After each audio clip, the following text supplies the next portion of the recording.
എല്ലാവരും പ്രാർത്ഥിച്ച് കർത്താവിനോട് അനുഗ്രഹങ്ങളും കരുണയും യാചിക്കണം. ഞങ്ങളോട് കരുണ ചെയ്ത് ഞങ്ങളെ സഹായിക്കണമേ.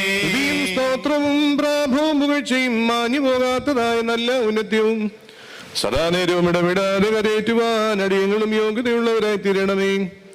സ്ലീബാമരത്തിന്മേൽ സ്വയം അർപ്പിക്കുകയും ഞങ്ങൾക്ക് വേണ്ടിയുള്ള ബലിയാൽ ഞങ്ങൾക്ക് പാപമോചനം നൽകുകയും തന്റെ മരണത്താൽ ഞങ്ങളെ ജീവിപ്പിക്കുകയും തന്റെ പുനരുദ്ധാനത്താൽ ഞങ്ങളെ ഉയർപ്പിക്കുകയും സ്വർഗാരോഹണം ചെയ്ത് തന്നോടൊപ്പം ഞങ്ങളെ കയറ്റുകയും ചെയ്തവനുമായ സ്വീകാര്യ കുർബാനയായ കർത്താവേ, നിനക്കും നിന്റെ പിതാവിനും നിന്റെ പരിശുദ്ധാത്മാവിനും ദൈവികമായി സ്തോത്രബലി അർപ്പിക്കപ്പെടുന്ന ഈ സമയത്തും സകല പെരുന്നാളുകളിലും നേരങ്ങളിലും നാഴുകളിലും ഞങ്ങളുടെ ആയുഷ്കാലമൊക്കെയിലും സ്തുതിയും ബഹുമാനവും